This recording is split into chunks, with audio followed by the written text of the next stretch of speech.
En lien avec la proximité spatiale des informations visuelles, le fait de renforcer la proximité dans le temps aide aussi les élèves à mieux traiter les informations. Les performances des élèves sont meilleures quand les éléments verbaux et visuels sont présentés simultanément. Par exemple, dans le cadre d'une communication orale, à l'aide d'un diaporama, synchronisez l'apparition de vos différents écrans en fonction de votre discours, en prévoyant vos commentaires associés dans la zone sous la dia, pour autant qu'il ne soit pas une simple lecture des informations à l'écran. Le principe de cohérence est assez facile à comprendre. Il consiste à supprimer les informations inutiles pour l'apprentissage. Oui, j'imagine pour éviter une charge extrinsèque trop élevée. Il est en effet essentiel de présenter seulement les images, les mots et les commentaires pertinents pour traiter le sujet. Ce souci de rester centré sur le sujet évite le problème d'attention partagée, comme lorsqu'on utilise un GSM au volant. Évitez par conséquent les sophistications inutiles sur vos supports et centrez-vous plutôt sur l'essentiel pour faire passer le message. On obtient également de meilleurs résultats quand l'apprenant est impliqué dans le déroulement de l'apprentissage. Donc, il y a des recommandations que vous pouvez formuler pour les enseignants. Oui, une séquence où l'élève peut interagir avec le média est plus efficace qu'une situation où l'élève doit simplement la suivre de manière linéaire. Lors de la découverte d'une séquence vidéo, faire une pause ou revenir en arrière donne la possibilité aux élèves de mieux gérer les informations en mémoire de travail. Dans cette situation, le travail individualisé et en autonomie est donc toujours préférable à une observation avec un grand groupe où les niveaux de compréhension peuvent évidemment varier. Cette interactivité pendant une présentation peut également passer par le questionnement des élèves par rapport aux différentes informations mises en évidence, et ainsi leur donner l'occasion de s'auto-évaluer pendant l'apprentissage. Ce questionnement peut favoriser la charge générative qui aide à la structuration des informations en mémoire à long terme.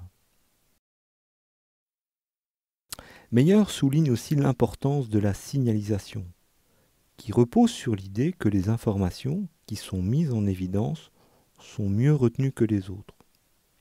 Cette démarche permet aux apprenants de mieux focaliser leur attention sur les éléments essentiels de la séquence pédagogique.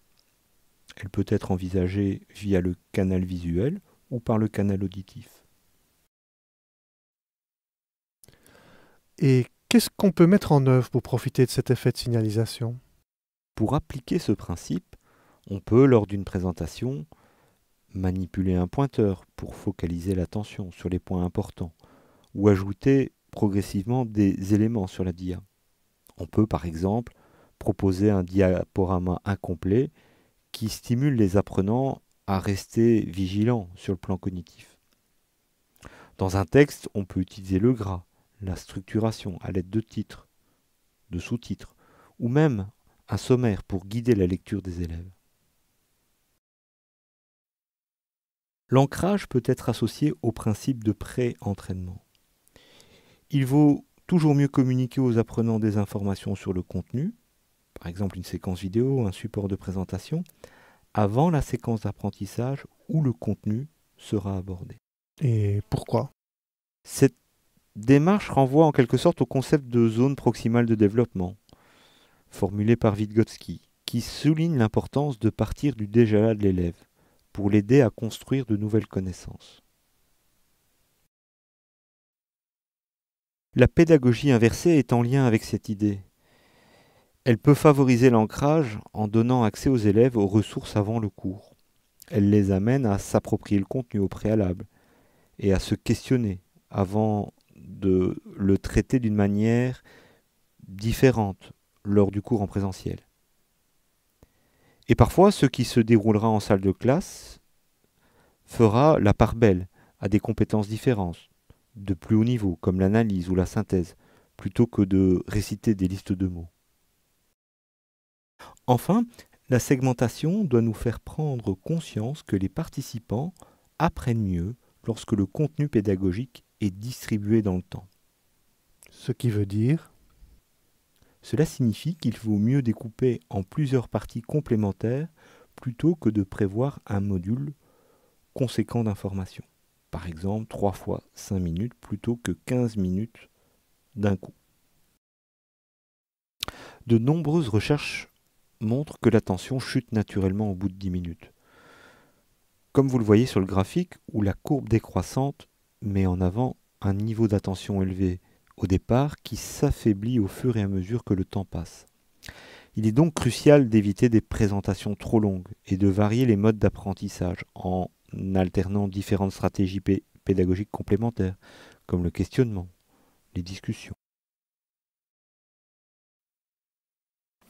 Voilà, vous venez donc de nous présenter 10 principes de Mayer pour permettre à l'enseignant de clarifier sa communication sur le plan didactique.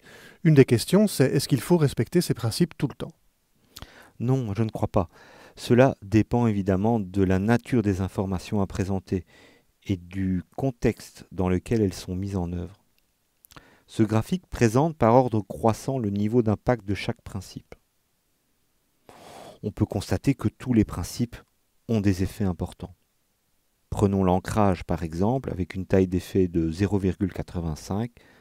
Cela signifie que 79% des élèves qui ont bénéficié de cette démarche auront un score supérieur à l'élève moyen du groupe qui n'a pas profité de ce support.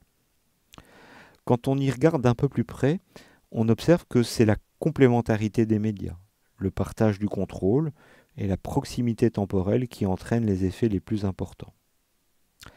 L'essentiel pour les enseignants et les formateurs est probablement d'être conscient que les modalités de présentation d'informations peuvent avoir des effets plus ou moins variables sur l'apprentissage.